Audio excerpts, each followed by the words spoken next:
e nós estamos falando esses dias sobre a revelação de Jesus, amém? A visão de Jesus, a visão que João teve de Jesus. João em Apocalipse capítulo 1, ele tem a visão de Jesus, e essa é a visão, é como Jesus é hoje, entende? Então nós estamos aqui, desmembrando essa visão de João, para nós aprofundarmos um pouquinho mais em cada ponto. Não vamos conseguir todos, mas em cada ponto, para você ver o quão profundo é. E outro aspecto interessante, que na palavra de Deus nada é por acaso, irmãos. Não existe algo que está ali por acaso, ou que não tem importância. Pelo contrário, tudo tem um significado, e o significado sempre vai apontar para Cristo, para a graça de Deus. Ele é o centro de todas as coisas, Por isso que Colossenses diz que é o reino do Filho amado. Então o Pai fez um reino e deu para o Filho. Filho, é contigo. Esse é Cristo, esse é o Filho, é dele que nós estamos falando. E nós vimos então na segunda-feira que ele é o Filho do homem, totalmente Deus e totalmente homem, amém? E você viu qual que é a importância disso. E eu aconselho você a rever essas mensagens, está no YouTube lá, reveja ela, ouça de novo e muitas vezes, para que isso se torne a realidade, a maneira de você crer. Não pense que algo que você escuta uma vez só pode impactar você, mas o impacto maior é quando você escuta diversas vezes a mesma coisa. Isso vai gerando algo poderoso em você, vai aprofundando a mesma coisa em você. Então ele é o Filho do homem, amém? Depois nós falamos as vestes dele. Como que eram as vestes dele, irmãos? As vestes talares. Eu sei que a gente fica meio assustado com os nomes. Primeiro já fica assustado com o Apocalipse, depois com os nomes. Mas não precisa se assustar, irmãos. Não precisa ter medo. As vestes talares, que aponta para o aspecto do sumo sacerdote. Vestes talares e um cinto de ouro. Cingido no peito com um cinto de ouro, aponta para o rei. Então ele é sacerdote e rei, ele é o nosso sumo sacerdote, e ele é o rei dos reis, e ele nos constituiu agora então, reis e sacerdotes, amém? E aí João continua dizendo que a cabeça e os cabelos dele são brancos como a neve, aleluia. E ontem o nosso cabelo aqui ficou mais branco juntos, amém? Aleluia, todo mundo quer ter cabelo branco agora. Não é só pintar, eu falei ontem, é o processo de maturidade que nós somos levados, mas isso aponta para Jesus. E hoje nós chegamos nos olhos de fogo, aleluia. Os irmãos já cantaram música de fogo, eu cheguei ali, já tinha uns fogos ali, eu digo, olha, hoje vai, hoje o fogo vai passar, Delma? Hoje o fogo vai vir.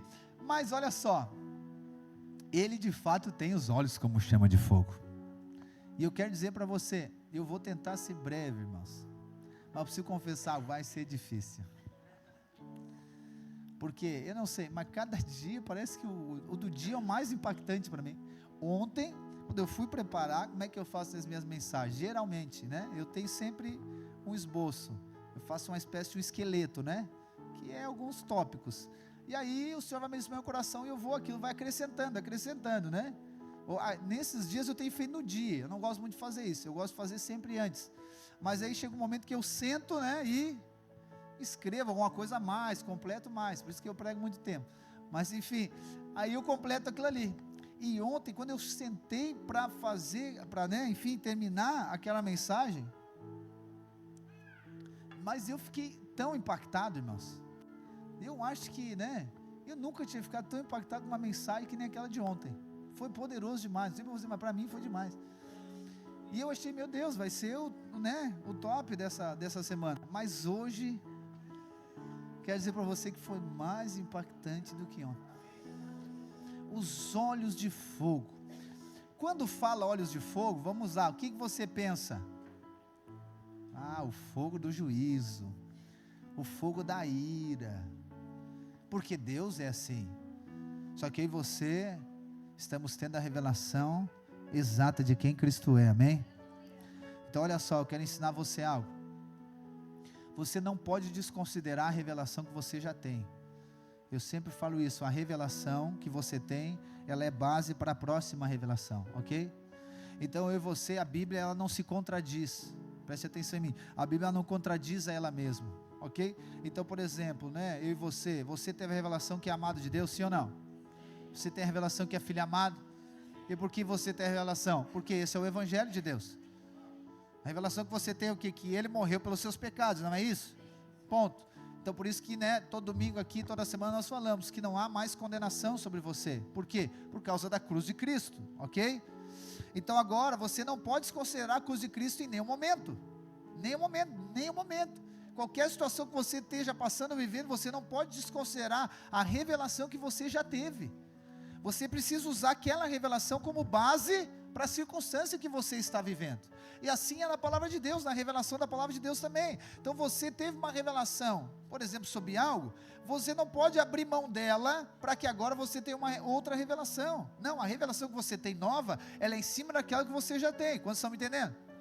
Então, por exemplo, você tem a revelação, e a palavra de Deus mostra isso, e esse é, de fato, a imagem de Jesus, o Evangelho, é que Ele é bom, amém? Mas agora, como nós vamos falar de olhos de fogo, nós vamos achar que Ele é mau? Faz sentido essa revelação, sim ou não? Por quê? Porque eu entendi que Ele é bom. Ele é bom por quê? Porque Ele deu o Filho, o Pai deu o Filho entregou a vida. Como que agora? Não, olhos de fogo, e agora apertou para o meu lado. Não, irmãos, eu quero mostrar para você aqui, sobre os olhos de fogo dEle. E você sabe que os olhos de fogo, ele fala sobre, de fato, os olhos de Jesus, são os olhos que enxergam além do exterior, ok? Isso aqui é a aplicação mais prática, são os olhos que veem o que? O coração. Lembra que quando o profeta Samuel vai escolher Davi, Deus diz para ele: Samuel, vai na casa de Jessé, que lá está o rei, que eu escolhi, o que será um homem segundo o meu coração. Quando chega lá o profeta Samuel, Jessé, que é o pai, junta todos os filhos, e aí Samuel começa a olhar para cada um deles. Jessé começa a fazer uma apresentação, esse aqui é Abinadab, ele é forte, esse aqui é Samar, começa a apresentar cada um deles, e aí Samuel olha e Deus pede, não é esse aqui também, ele começa do mais velho, do mais forte para os outros. Aí quando ele apresentou todos, Samuel não percebeu nada de Deus. Aí Deus falou para ele, não, mas não está aqui, o que eu vou escolher não está aqui. Aí Samuel pergunta para Jessé, mas não tem mais nenhum filho teu? Ele disse, não, eu tenho sim, eu tenho o mais novinho, Davi, está lá cuidando das ovelhas. Aí Samuel disse, então chama ele. Quando chega Davi, Samuel olha para ele e Deus diz, é esse que será, esse é o homem segundo o meu coração. Samuel diz, Davi, ajoelha aqui, que hoje eu vou te ungir como rei de Israel, porque Deus te escolheu. Aí Deus diz assim para ele, Samuel, eu não olho segundo a aparência, mas eu olho segundo o coração. Então o que é isso? Esses são os olhos de fogo. Eles veem, você vai ver Jesus, o ministério dele, nos evangelhos. Eu fico encantado com isso, porque as pessoas não falam nada, Jesus diz, por que está pensando isso? Lembra quando Maria está ali aos pés de Jesus? Maria está aos pés de Jesus, e aí Simão, que é o anfitrião do GC, da casa, está olhando assim e pensando, se Jesus soubesse quem é essa mulher, se Jesus soubesse o que essa mulher fez na vida dela, ele não ia deixar ela lavar os pés. Jesus olha para Simão e diz, Simão, por que tu está pensando isso no seu coração? Ele nem falou, irmãos, mas ele percebeu. E o que é isso? Esses são os olhos de fogo. Então os olhos de fogo, eles veem o quê? Eles veem o que está lá no coração. Os olhos de fogo veem a intenção do coração. Esses são os olhos de Jesus. Só que a maioria dos cristãos, por nós estamos ainda nessa transição de renovação de mentalidade, nós achamos que os olhos de fogo estão ligados com o quê? Com procurar pecado. Nós estamos achando que os olhos de fogo estão ligados com procurar pecado, ou está ligado com Deus a procurar um pecado, então Deus achou o pecado e agora vai vir ira sobre a minha vida. Então os olhos de fogo, na verdade, pastor, são os olhos de ira. Então Deus está procurando alguma coisa, então agora dentro de mim, imagina-se então que os olhos de fogo é como se fosse um rastreador, se existisse uma espécie de rastreador de pecado, e aí Deus aciona um botão e os olhos de fogo começam a perseguir dentro de você, todo o seu coração, todos os seus pensamentos, tudo para procurar. Quando achou o pecado ele começa, bip, bip, bip, bip, bip, bip, bip. Não ia parar de fazer bip, bip, não, se fosse. E quando encontrou, meu Deus, encontrou, agora fogo, tipo aqueles filmes, Então achou um negócio errado, fogo vem. O fogo de Deus veio. Oh, irmãos, quer dizer que isso é um engano. Esse é o engano. Eu quero dizer que os olhos de fogo não estão procurando pecado dentro de você. Os olhos de fogo não estão rastreando. Ele não foi instalado o rastreador de pecado em você. Eu tenho uma boa notícia para você. Deus não está procurando os seus pecados para convencer você do seu erro. Nós, olha só, a nossa mentalidade, nós não, desculpa, me perdoa, outras pessoas que não vieram hoje, eu sempre me esqueço, elas pensam como? Elas ficam avaliando o comportamento da pessoa para quê? Para achar o que? Um defeito, achar um problema, entende? Isso acontece muito entre casais, outros casais, realmente ninguém está aqui. Entre as pessoas é normal, entre os irmãos acontece assim. Por exemplo, dificilmente, né, lá em casa, a Sara vem, pai, deixa eu te contar uma coisa. Que, filha? Nossa, o Benjamin fez o tema de casa.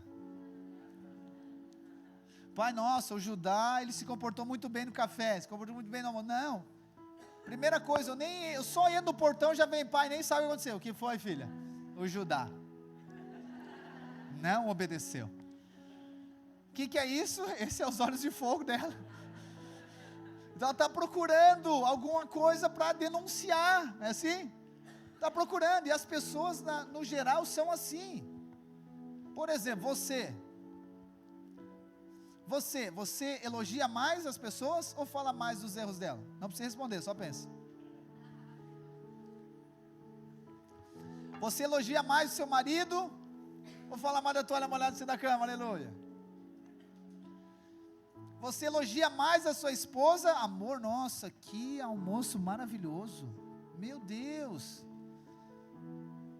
Vou ofertar na tua vida. Os irmãos estão recebendo. Você elogia, por exemplo, você vai, olha só. Não você, eu estou falando de outras pessoas. Você vai falar para elas depois, claro. Você vai comer num restaurante. Ok? Você foi bem servido. Tudo ali, né? Comeu bem, super bem, bem atendido, tudo. Você pagou e foi embora. Você costuma elogiar quando isso acontece? Você costuma agradecer? Não, pastor, eu estou pagando. Mas quando tem alguma coisa, né, errada, quando tem outra coisa, é a primeira coisa a falar. Que eu quero mostrar para você que isso está ligado com a mentalidade. Então, esses olhos de fogo que não são os de Jesus, são os olhos que procuram defeito, que procuram erro, que procuram falha, que ficam procurando. Não estou dizendo, preste atenção em mim, não estou dizendo que você não peca, que você não erra, não estou dizendo. Não estou dizendo. Você peca, você erra, você falha, ok. Mas estou dizendo que Deus não está procurando esse pecado. Deus não está procurando. Por quê? Porque Deus não considera o seu pecado. Você sabia disso? Deus não está procurando o seu pecado. Por quê? Porque a questão do pecado, ela foi resolvida. Os olhos de fogo, eles veem além do exterior, eles veem o coração. Mas os olhos de fogo, eles são demorados para julgar. Os olhos de fogo de Jesus, eles não procuram o erro, eles não procuram a falha. Os olhos de fogo de Jesus, eles procuram outra coisa, mas eu e você precisamos de entender que Deus não procura pecado. Irmão, isso aqui é uma afirmação que pode mudar a sua vida. Deus não está procurando pecado dentro de você. Porque olha só, não existe incoerência na Bíblia, amém? Deus não é incoerente, amém? Então tá, a palavra de Deus diz, você pode pegar diversos textos, ou por exemplo, 2 Coríntios 5, 21, diz que Jesus nunca pecou, mas Deus o fez pecado para que nós pudéssemos ser feitos justiça de Deus. Então o que aconteceu? A história é o seguinte, Jesus nunca pecou, ele nunca falhou, mas nós pecamos, nós falhamos, ok? Então o que Deus pegou o nosso pecado e colocou sobre Jesus, e sobre Jesus na cruz veio a ira de Deus, o juízo de Deus veio sobre Jesus, porque Jesus fez algo? Não, porque nós fizemos algo, e Jesus pagou a conta. Só que para Deus, o aspecto do pecado foi resolvido. A ponto, por exemplo, no livro de Hebreus dizer o quê? Na nova aliança, que é a qual nós fomos inseridos, a palavra diz que dos teus pecados eu não me lembrarei mais. Então isso quer dizer o quê? Deus está dizendo, isso para mim está resolvido. O pecado está resolvido. Mas agora os olhos de fogo de Jesus, se eles fossem para procurar pecado, faz sentido, irmãos? Deus resolveu o pecado e depois ele disse assim, não, mas eu acho que não ficou bem resolvido. Eu preciso de ainda ficar procurando pecado. Irmãos, olha só. A questão do pecado já foi resolvida na cruz do Calvário. Deus não está procurando, Ele não está rastreando os seus pecados, Ele não está procurando os seus erros e as suas falhas. Pelo contrário, Deus não está irado com você. Os teus pecados já foram sobre Cristo. Os olhos de fogo, aí sim de Deus, consumiram o sacrifício de Cristo na cruz do Calvário. Por isso que agora que os olhos de fogo vêm sobre você, eles não vêm com ira. Todos os pecados, enfermidades, condenação, acusação, foi sobre Cristo na cruz do Calvário. E Deus derramou da ira dele sobre Jesus, irmãos. Então a ira de Deus, preste atenção em mim, não tem como vir ira de Deus sobre você, porque já foi sobre Jesus. Pastor, quer dizer que Deus não tem ira? Tem. E a ira de Deus vai vir sobre o mundo. E esse período nós chamamos de grande tribulação. Só que a ira de Deus não vem sobre você. Por quê? Porque você é filho. Porque Cristo já levou a ira por você. Cristo já foi consumido lá na cruz do Calvário. Cristo já morreu pelo meu e pelo seu pecado. Cristo agora já pagou a dívida. Por isso que Deus não está procurando o seu pecado. Agora faz sentido Deus dá o filho. Ok? Deus dá o filho entregar a vida, morrer, ressuscitar, ser glorificado, e agora ele ficar procurando os seus pecados, irmãos? Não, Hebreus diz que foi resolvido de uma vez por todas, e resolvido. Como que Satanás trabalha?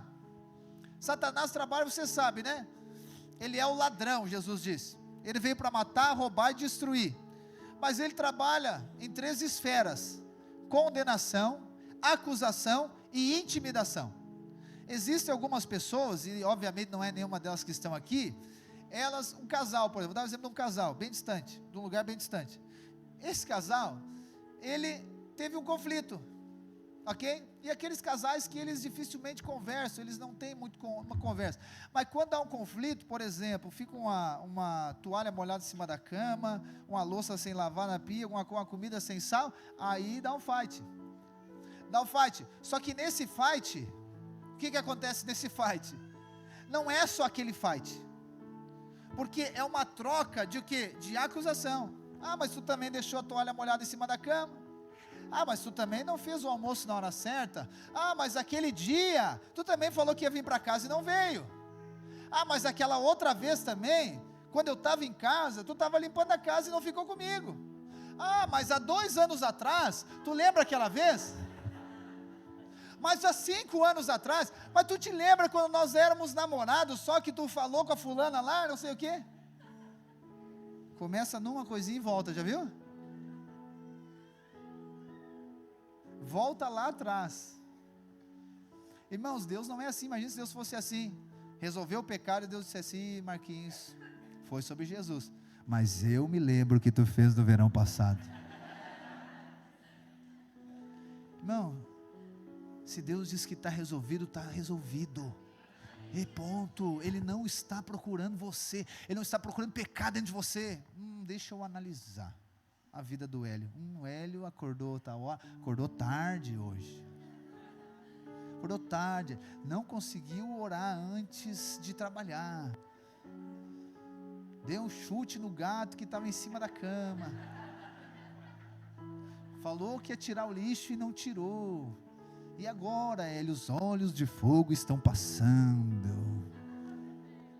Oh, irmãos, não é esse os olhos de fogo de Jesus. Não é.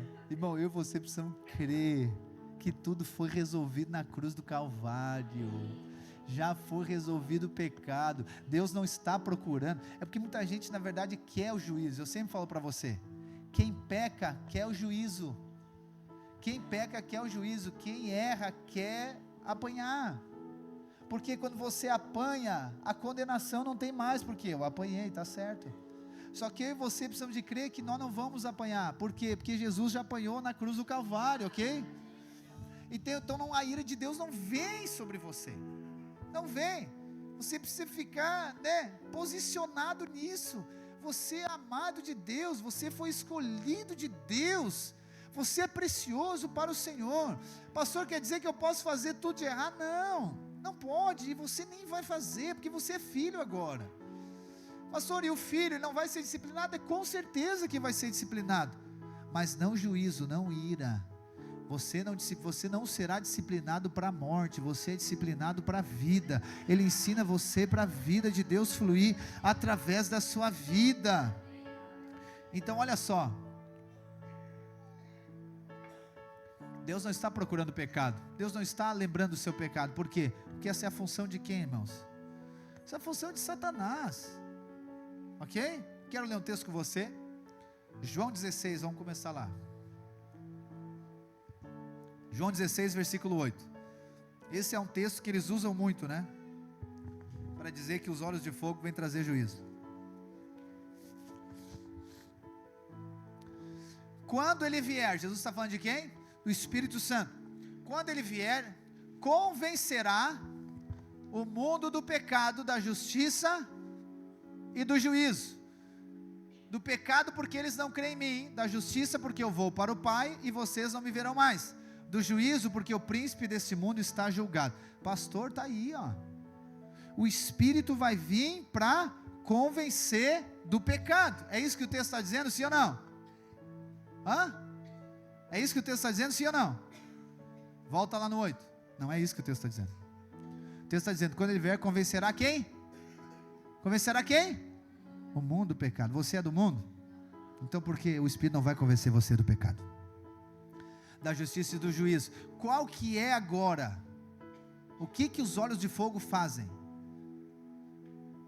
Os olhos de fogo agora, eles vêm sobre nós, eles vêm sobre você. Está todo mundo me olhando porque quer que eu fale logo, né? Estou fazendo um mistério aqui. O Espírito de Deus não convence você do pecado. O trabalho do Espírito de Deus agora é convencer você da justiça, que você é justo. Olha o que o texto diz, da justiça, avança o 9, o 10, perdão, da justiça porque eu vou para o Pai. Irmãos, isso aqui é fantástico, Jesus ir para o Pai. Eu sei que você, por isso que eu falo, a gente tem que usar a revelação que a gente tem. Jesus ir para o Pai, não é simplesmente ele ir para o Pai, né? O que aconteceu antes dele ir para o Pai, irmãos? Morte e ressurreição. Então Jesus, eu estou dizendo, eu vou para o Pai. Então ele está dizendo, da justiça porque eu vou para o Pai. Vocês vão ser convencidos pelo Espírito que eu morri, que eu ressuscitei e que eu estou no Pai. Então que você é justo por causa daquilo que ele fez. Esse é o trabalho do Espírito Santo, é convencer você da justiça, que você é justo, que você é amado. Pastor, mas aonde que entra os olhos de fogo aqui? Vou falar para você. Só que eu vou pedir o seguinte: não fala para ninguém. Posso confiar em você? Não vai falar para ninguém, né? Os olhos de fogo não estão procurando pecado dentro de você, mas os olhos de fogo estão procurando se há condenação dentro de você, porque os olhos de fogo vão queimar toda a condenação. Os olhos de fogo vêm para queimar toda acusação. Os olhos de fogo vêm para queimar toda intimidação que está dentro de você. Para quê? Para que você viva debaixo da graça de Deus. Porque a única maneira de você ter um relacionamento saudável com Deus é você estar convicto que não há condenação sobre a sua vida. A única maneira de você chegar diante do trono da graça é com a convicção, é com a certeza de que você é perdoado, de que você é escolhido. Então por que os olhos de fogo estão andando em você, andando no nosso meio, andando no meio da igreja? Para tirar a condenação. Não é para achar pecado, é para tirar a condenação, irmãos. Porque uma pessoa condenada, ela não consegue relacionar com Deus, porque ela acha que está devendo, entende? Um exemplo só, vamos supor que você esteja devendo, você não, outra pessoa, ou uma pessoa, vamos criar um personagem aqui, lá na loja do Cleves, lá na de tudo, está devendo. Você acha que ela vai passar na frente da loja? Clevinho passa por ela, buzina, o que ela faz? Ele só buzinou, ele não cobrou, não falou nada. A pessoa está indo aqui, distraída, de tudo está ali, ela, lembrei, ó. Ou ela se esqueceu, chegou na frente de tudo, ela pega o telefone, aí volta. Por quê? Porque ela está condenada, porque tem dívida, ela não consegue. Imagina alguém liga, fulano de tal, passa ali na atitude, pega um negócio que eu comprei, só pega ali que já está pago. Não vai dar, eu não vou mais por ali. Eu vou vir para a Cidreira, mas eu vou ir lá pelo Túnel Verde, porque eu gosto de andar por lá. Ela faz de tudo para escapar. Por quê? Porque tem condenação.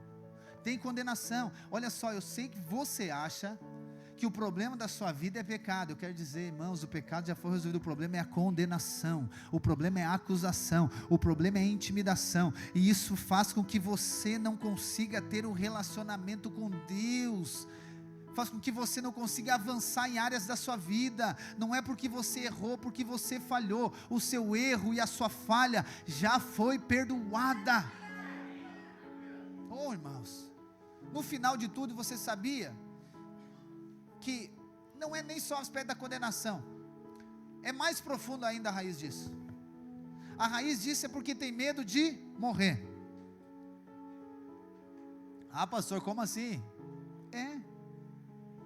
Porque o resultado da condenação, você está condenado. E qual que era a condenação do pecado de Adão? Era morte. É morte. Entende? Então, por exemplo, se perguntar para uma pessoa, você tem medo de andar de avião? Ela vai dizer, tenho. Não tem medo de andar de avião. Ela tem medo que o avião caia e ela morra, não é isso? Tem medo de saltar de bungee jump?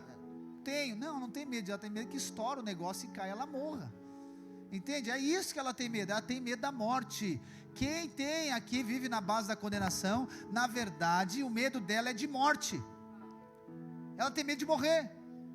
Então você que é cristão, preste atenção em mim. O Espírito vai convencer você. Não precisa ter medo de morrer. Sabe por que ela tem medo de morrer? Não é nem de ir para o caixão, deixar os filhos, as pessoas, não é isso. Sabe por que ela tem medo de morrer? É o que vai acontecer depois. Eu vou estar diante dele, e aí eu vou chegar diante dele e vai perguntar, Hélio, deixa eu pegar a sua ficha aqui, 2 chutes no gato, não visitava a sogra, irmãos,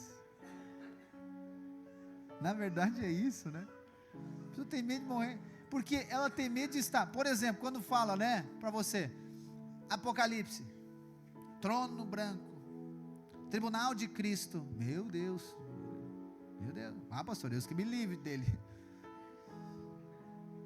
Irmão, quem tem que ter medo de Deus, é quem não crê em Cristo, ele tem que ter medo de Deus, mas você não, porque você é filho, então eu quero dizer, não tem uma ficha, entende? Uma ficha de pecado seu lá, daquilo que você fez de errado, deixa eu ver aqui, não, irmãos, a palavra de Deus diz, que o escrito de dívida que tinha contra nós, Jesus cravou na cruz do Calvário. Então quando você estiver diante de Jesus, não é para a sua condenação, é para sua recompensa. Ele vai pegar as suas obras e vai dizer: esse aqui vai ganhar uma recompensa maravilhosa, esse aqui vai ganhar uma recompensa. É para recompensa, não é para você ter medo. Então os olhos de fogo, olha só, qual que é o trabalho agora dele? Qual que é o trabalho do Espírito? Qual que é o aspecto dos olhos de fogo dentro de mim e de você? É para tirar tudo aquilo que limita o nosso relacionamento com Deus. Vamos ler lá em Hebreus 10, 19. Hebreus 10, versículo 19 a 23. Deixa eu acelerar aqui. Portanto, meus irmãos, tendo ousadia para entrar no santuário pelo sangue de Jesus, pelo novo e vivo caminho que ele nos abriu por meio do véu, isto é, pela sua carne, e tendo um grande sacerdote sobre a casa de Deus, preste atenção, 22, aproximemo-nos com o coração sincero, plena certeza de fé, tendo o coração purificado de má consciência e o corpo lavado com água pura. Guardemos firme a confissão de esperança, sem vacilar, pois quem fez a promessa é fiel. Então como que eu e você temos que chegar diante dele? Com o coração sincero. Nós temos que chegar com convicção, com certeza, tendo o que? O coração purificado o que? Do pecado, da condenação. Então nós chegamos com o coração sincero diante dele, sem mérito nenhum, sem nenhum tipo de direito adquirido por algo que eu fiz. Eu chego diante dele lavado, purificado. Eu digo: Pai, eu sou teu filho por causa de Cristo, e eu vim aqui diante do Senhor. Jesus nos ensina isso, irmãos. Jesus disse: Ele é o Pai que está no céu. Se um pai terreno sabe dar coisas boas, dádivas boas para os seus filhos, quanto mais o nosso Pai celestial. Então o que os olhos de fogo vêm e fazem? Ele tira a condenação. Porque como que você vai chegar condenado diante de Deus, irmãos? Entende? Não tem, e não tem a ver com Deus isso, tem a ver conosco, amém? Tem a ver conosco, porque Deus é bom, amém? Deus é bom, Ele ama você, a bênção de Deus está sobre a sua vida, mas é a maneira da qual você se relaciona com Deus, a maneira que você relaciona. Você acha que Deus está procurando uma oportunidade para julgar você, para acusar você, para irar-se com você? Não é isso, não é desse jeito, irmãos. Então se você parar para avaliar, nas crises que você passa, qual que é o problema? É a condenação. Por isso que você fica abatido, quando você fica enfermo. Meu Deus, por que eu estou enfermo? Eu negligenciei alguma coisa, é porque eu fiz alguma coisa que eu estou enfermo. Irmão, está enfermo porque está enfermo, e ponto. Agora crê na cura, crê na graça de Deus, crê no favor de Deus. Entende que essas coisas elas vêm se interpor entre nós e Deus. A enfermidade, questão financeira. E aí eu e você vamos relacionar com Deus com base no quê? No sentimento.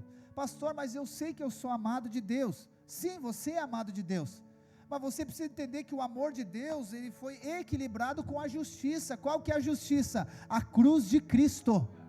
A cruz de Cristo é a base, Deus não ama você por causa de um sentimento, irmãos. Deus ama você por causa de Cristo. Ele entregou Cristo. Então você precisa saber, Cristo morreu pelos seus pecados, e os seus pecados foram perdoados e estão resolvidos.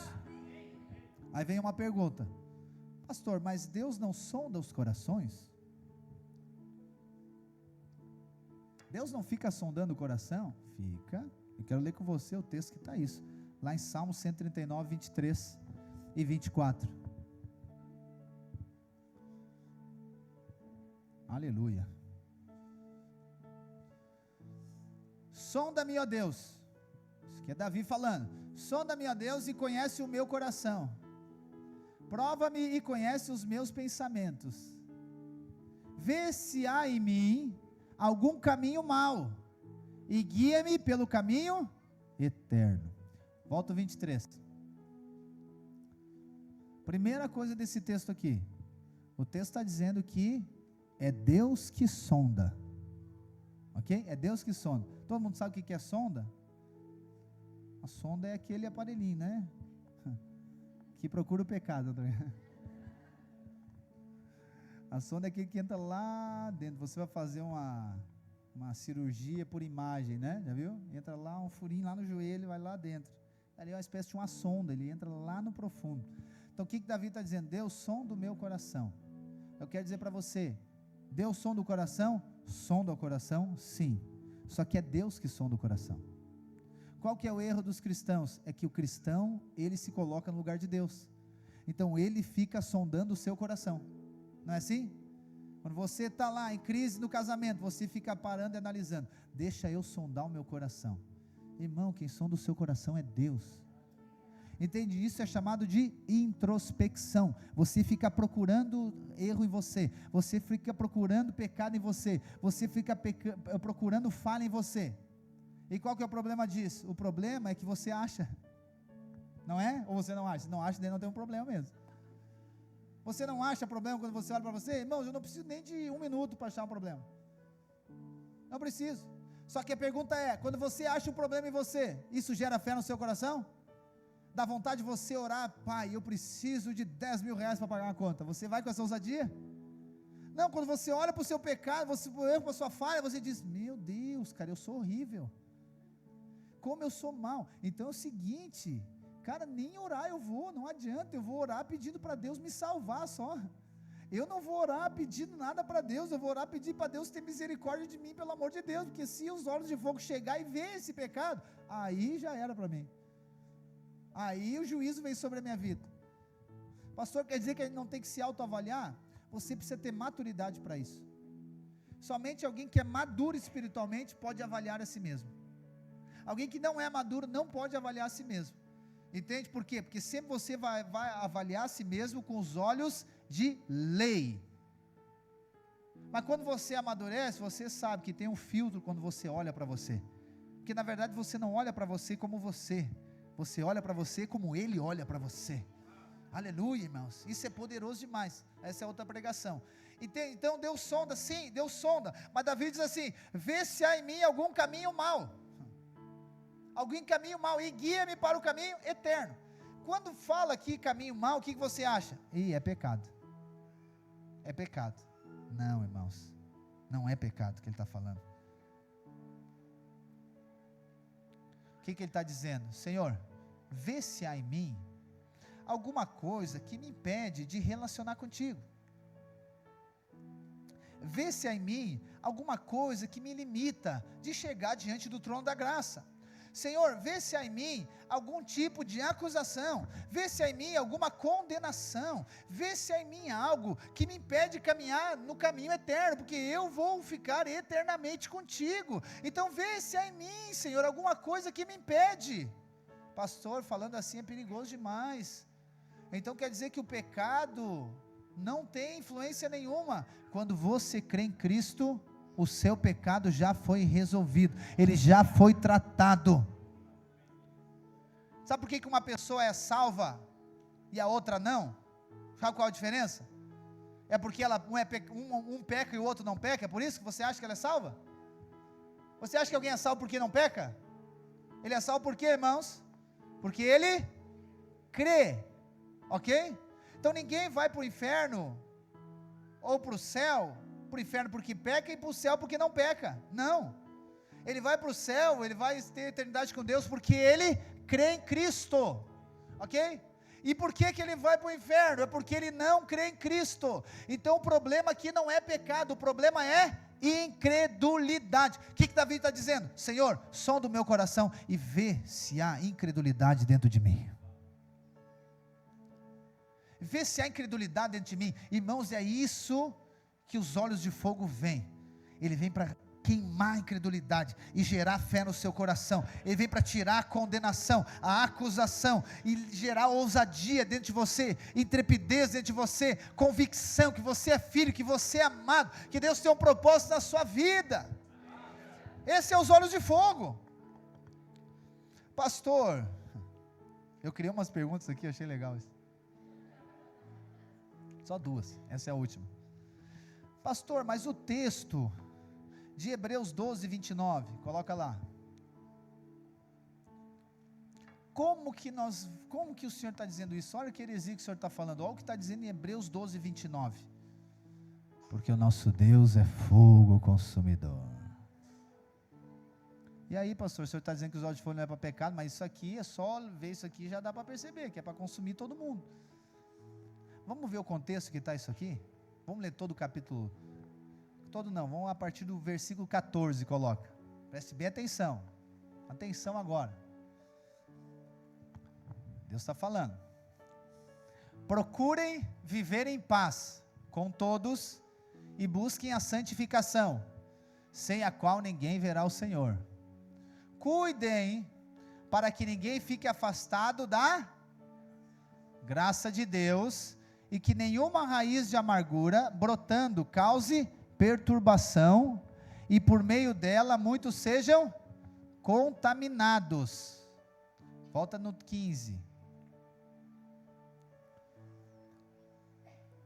O escritor está dizendo, cuide para que ninguém fique afastado da graça.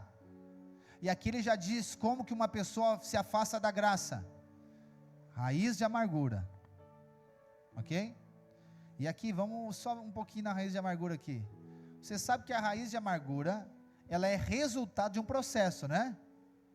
Então, quando começa a situação, vou dar um exemplo para você, deixa no 15. Uma pessoa fala algo para você, ou alguma situação aconteceu com você, você fica inicialmente ofendido, ok? Começa com ofensa. Depois da ofensa, você fica ressentido com essa pessoa. Ficou ressentido com ela, então você fica chateado. O ressentimento é aquela chateação, fiquei chateado que meu marido falou tal coisa, ressentido, só que não para no ressentimento, ok?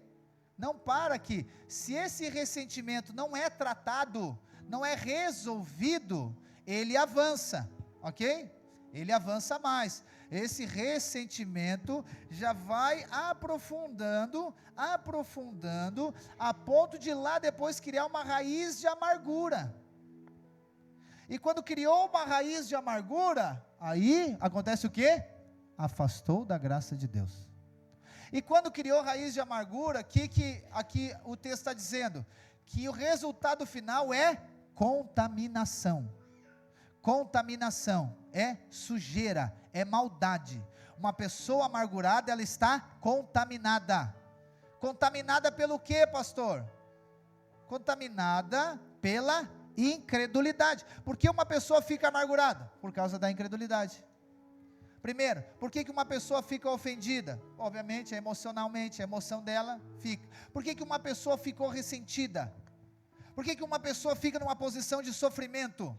É porque ela não creu ainda que Jesus Cristo levou o sofrimento sobre ela. Então ela vem para a posição de sofrimento. Ela vem para a posição de quê? De vítima, irmãos. E a posição de vítima, ela é uma posição de alguém que crê na justiça de Deus, que é Cristo Jesus, sim ou não? Ele crê, qual que é a justiça que ele está baseado? Justiça própria. Então o que é um coração contaminado? É alguém que crê em si próprio. Um coração contaminado é alguém que vive com base na justiça própria. Ok? Vamos seguir o texto. Cuidem, 16. E cuidem para que não haja nenhum impuro ou profano. Olha só, aqui já vai explicando o texto. Quem é impuro e profano? Quem vive com base na justiça própria. Preste atenção, irmãos. A Bíblia está dizendo que uma pessoa impura é uma pessoa que vive com base na justiça própria, ou seja, ela não crê em Cristo, ela não aplica Cristo em todos os aspectos da vida dela, ela não vive baseado naquilo que Deus fez em Cristo Jesus, ela vive baseado naquilo que ela fez, ela vive baseado naquilo que as pessoas fizeram contra ela, logo ela fica ofendida, logo ela fica amargurada, logo ela vai ter essa raiz dentro dela, e ela vai se tornar o quê? Impura, profana diante de Deus. E aí o exemplo é, como Esaú, o qual, por um prato de comida, vendeu o seu direito de primogenitura.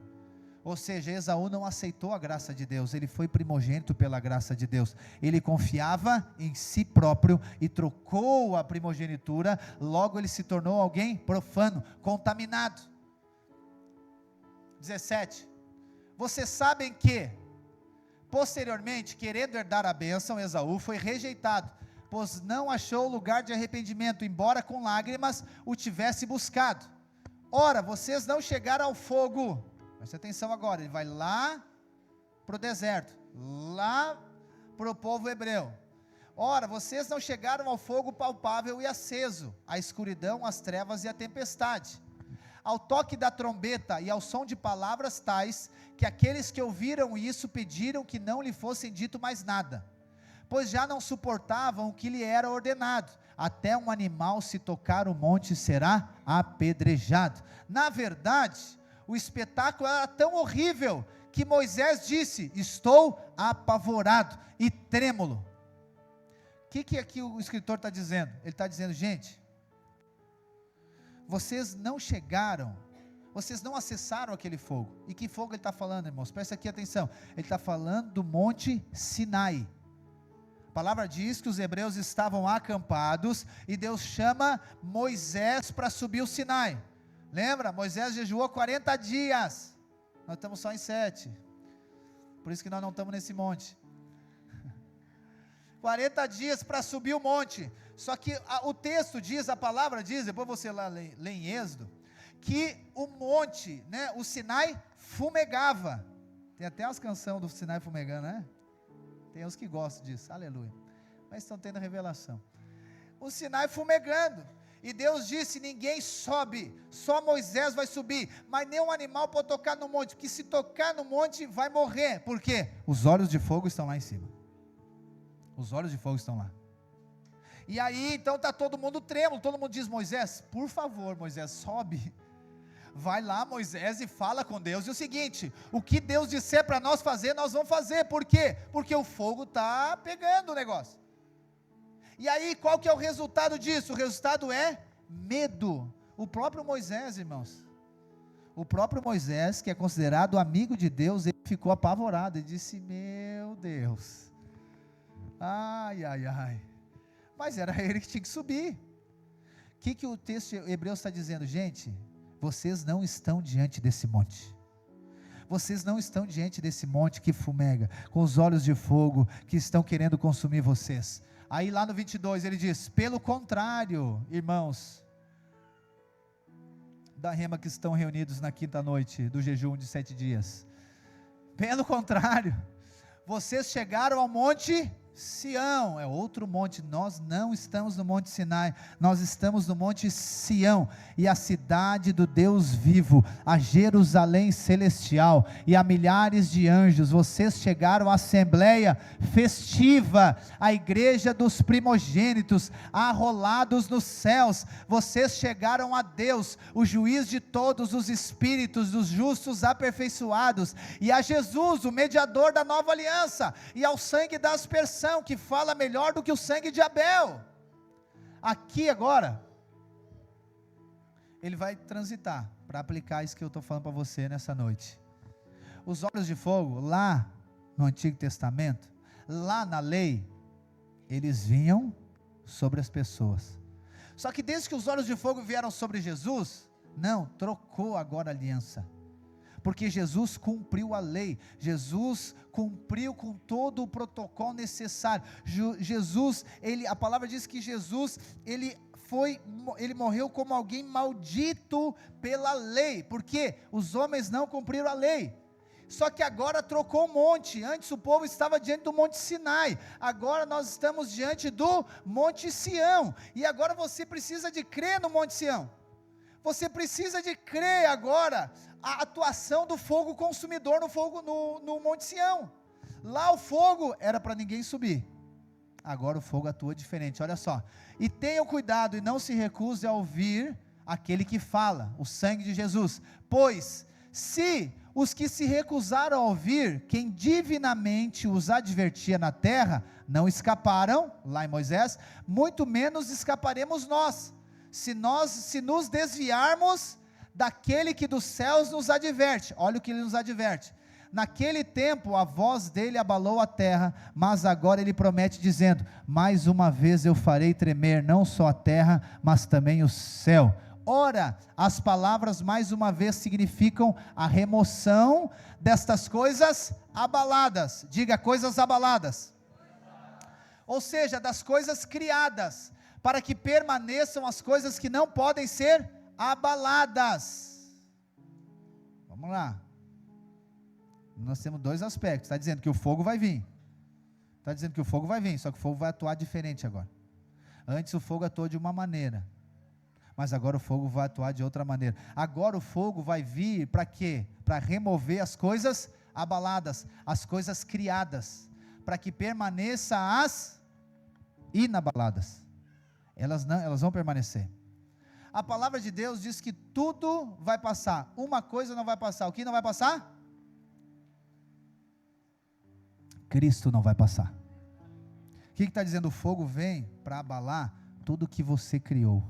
E o que você criou? Você criou pecado, você criou morte. Então o fogo vai vir e vai remover tudo que é abalado, e vai permanecer aquilo que é inabalável, aquilo que é eterno, a obra consumada do Calvário. Cristo perdoou você de uma vez por todas. O seu pecado, ele é abalado pela revelação da graça de Deus. Aquilo que é natural, aquilo que o homem produz, aquilo que é humano, é removido diante do fogo consumidor de Deus. Por quê? Porque ele tira a condenação, ele tira a acusação, ele tira tudo aquilo que nós podemos produzir, e permanece somente aquilo que ele fez, irmãos.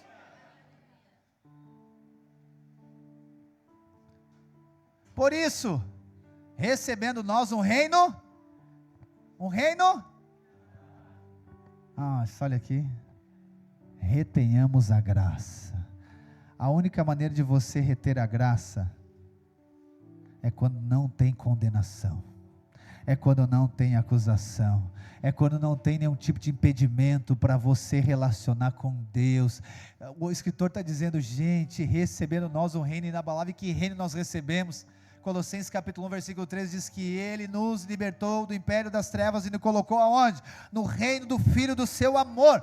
Nós recebemos um reino inabalável, nós estamos no reino do Filho amado. Então retenha a graça. Como que eu vou reter a graça? É não ser achado impuro e profano, ou seja, não é ser achado incrédulo, é ser achado crente em Cristo Jesus, na graça e no favor de Deus.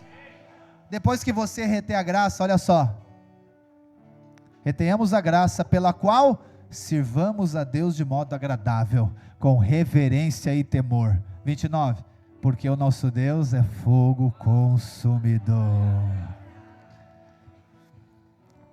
Por que o fogo consumidor vai vir sobre você? Para remover tudo que é abalável, para que permaneça somente o que é inabalável. Olha só, Deus ama tanto você, que Jesus está olhando para você com os olhos de fogo. E se tem alguma coisa que impede você de relacionar com Deus, e se tem alguma coisa que impede você de servir a Deus, Ele vai remover. Ele vai remover. Tem muitos irmãos, e eu creio que a maioria de nós queremos servir a Deus, amém? Pois você é salvo, você quer servir Ele, você quer entregar a sua vida a Ele. Você quer, Senhor, eu quero fazer algo para o Senhor. Eu amo servir, quero servir, mas existem algumas coisas que impedem você de servir. O que? A condenação. Então os olhos de fogo vêm, eles tiram a condenação, para que você sirva a Deus. Eu vou mencionar um exemplo para você, eu não vou ler, que eu já extrapolei com todos os horários. Quantos lembram da história de Pedro? Lembra da história de Pedro? O que Pedro fez? Ele negou Jesus. Isso é grave ou não é grave? Gravíssimo. Pedro, aquele que teve a revelação que Jesus é filho, teve a revelação da graça de Deus. Só que Deus tinha um plano no propósito de Pedro. Lembra que Jesus disse para Pedro, na primeira pesca, ele disse: Pedro, é o seguinte, tu pescou bastante peixe, né? Mas é o seguinte, eu vou te fazer pescador de homens. Eu gosto daquela série da Bíblia, né? The Bible, aquela. Jesus diz: vamos pescar o mundo, vamos ganhar o mundo, alguma coisa assim ele fala. Mas só olhando a cena, aleluia, como é legal olhar aquilo, né? Vou até olhar de novo, me deu vontade. Só que Pedro pecou, Pedro errou, Pedro falhou, e o erro dele é gravíssimo, gravíssimo. Só que Jesus, ele morreu, e ele ressuscitou. E quando ele ressuscitou, ele diz assim para as pessoas: vai lá e fala para os meus irmãos, e para Pedro, que eu vou encontrá-lo. Jesus 2 vezes, ele entra diante dos discípulos, né? Aquela cena maravilhosa de João, ele atravessa a parede, e ele diz: a paz esteja convosco. Ele conversa com os discípulos, ele lembra que Tomé não estava, né? Depois eles falam para Tomé: olha, ele apareceu, não acredito, somente se eu ver, se eu tocar. No outro domingo ele aparece de novo, ele entra parede adentro e diz: a paz esteja convosco, meus irmãos. Aí Tomé: eu quero ver, eu quero tocar. E Pedro está ali, Jesus não fez nada. Aí depois, mais para frente, ele tem uma experiência, porque Pedro, ele aceita a condenação, e ele volta a pescar, como ele fazia antes de Jesus chamar ele. E quando ele está pescando, quem aparece na beira da praia? O ressurreto, Jesus Cristo. E Jesus faz todo um cenário, irmãos, eu acho maravilhoso aquilo. Jesus: e aí, meus irmãos, pegaram alguma coisa? Não, pegando nada. Então vem para cá, e já tem um peixinho assado ali, aleluia. E aí Pedro, João: não, mas é o mestre. A mesma história, joga a rede, aquela coisa toda para você ler João 21. E aí é o mestre, aí Pedro sai, né? Tira a túnica e sai nadando, chega lá, Jesus não fala nada. Mas olhos de fogo estão olhando para ele. E ele está ali, come o peixe. Sempre, sempre, Jesus tem algo para oferecer. Sempre ele vem com a provisão. Então ele vem com a mesa posta. E aí eles comem o peixe. E depois eu imagino que eles estão caminhando, olhando. E aí Jesus: Pedro, vem cá, vamos conversar um pouquinho, Pedro. Ele diz assim: Pedro, tu me ama, Pedro? Eu: sim, Senhor, o Senhor sabe que eu te amo. Então apacenta minhas ovelhas. Ele diz assim: mas Pedro, tu me ama mesmo, Pedro? O Senhor sabe que eu te amo. Então, cuida do meu rebanho. Aí mais uma vez ele disse: Pedro, tu me ama mesmo, Pedro? E o texto diz: quando Pedro ouviu a terceira vez, ele lembrou que ele negou 3 vezes Jesus, e o semblante dele caiu. Aí Jesus diz mais uma vez para ele: Pedro, apacenta as minhas ovelhas. Deus escolheu Pedro para apacentar as ovelhas. Deus escolheu Pedro para ganhar milhares, centenas e milhares de pessoas. Só que a condenação pelo pecado impedia Pedro. Pedro abandonou o ministério e voltou a pescar no mar.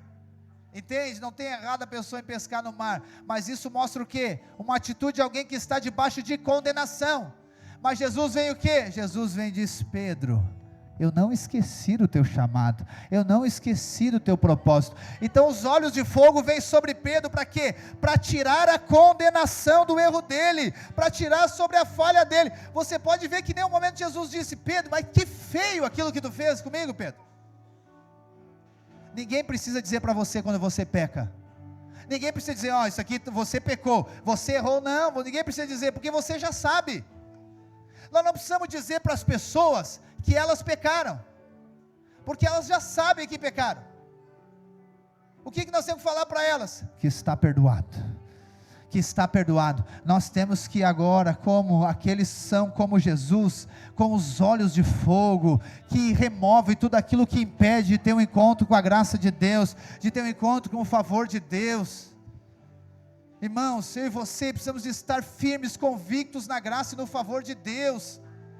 Nada, preste atenção, nenhum erro, nenhuma falha, assim como nenhum acerto pode mudar aquilo que Deus tem na sua vida. Somente quando você deixa de crer na graça de Deus, você vem para a posição de condenação.